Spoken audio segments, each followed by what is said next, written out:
காடுகள் அழிக்கப்படுவதால் வன விலங்குகளின் நிலை அபாயத்தை நோக்கி சென்று கொண்டிருக்கும் நிலையில் வனவிலங்கு வேட்டை என்பது தடுக்க முடியாத அளவில் அதிகரித்து வருகிறது.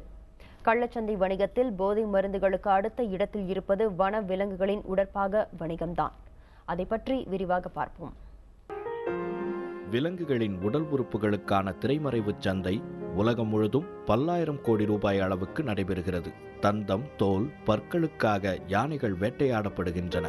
மென்மையான முடிகள் நிரம்பிய தோலுக்காக நீர்நாய்கள் வேட்டையாடப்படுகின்றன. மான்கள், பாம்புகள், புலிகள் போன்றவை தோலுக்காக கொல்லப்படுகின்றன. மான்களின் கொம்புகளுக்கும் பாம்பு விஷம், புலி பற்களுக்கும் நல்ல விலை கிடைக்கிறது. மருந்துக்காக கருங்குரங்குகளும் முதலைகளும் கொல்லப்படுகின்றன.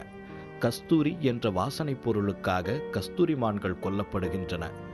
மத்திய மாநில அரசுகள் எத்தனை சட்டங்கள் போட்டு வேட்டையை தடுக்க முற்பட்டாலும் விலங்கு வேட்டை தொடர்ந்து கொண்டுதான் இருக்கின்றன.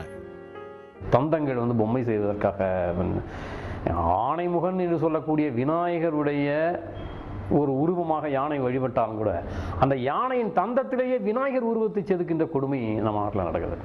அதே போல பில்லியர்ட்ஸ் பால், அதை அந்த பந்துகள் செய்வதற்காக அசாமின் காசிரங்கா பூங்காவில் சொற்ப அளவிலேயே எஞ்சியுள்ள அரிய விலங்கான ஒற்றை கொம்பு காண்டாமிருகங்கள் வேட்டையாடப்படுவது தொடர்கதையாகவே உள்ளது. உலக அளவில் முதலில் வனவிலங்குகளை காப்பாற்றுவதற்கு சட்டம் இயற்றிய நாடு இந்தியாதான். 1887 அச்சட்டம் உருவாக்கப்பட்டது. இச்சட்டப்படி புலிகள் உள்ளிட்ட அழியும் நிலையில் உள்ள விலங்குகளை வேட்டையாடுவோருக்கு 1 கோடி வரை அபராதமும் 7 ஆண்டுகள் வரை சிறை தண்டனையும் விதிக்க முடியும்.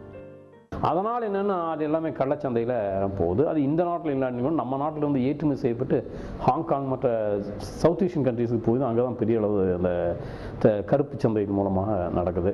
வனவிலங்குகள் எவ்வளவு தூரத்துக்கு இந்த பூமியில் வாழ்ந்து கொண்டிருக்கிறதோ, பயோடைவர்சிட்டியினுடைய கன்சர்வேஷன்ஸ் எவ்வளவு தூரத்துக்கு உயிர்ச்சூழல் காப்பத்தில் இருந்து கொண்டிருக்கிறதோ, உயிர் பெருக்கங்கள் இருந்து கொண்டிருக்கிறதோ, அத்தனை காலங்கள் இந்த மனித சமுதாயம் வளமையாக இருக்க முடியும்.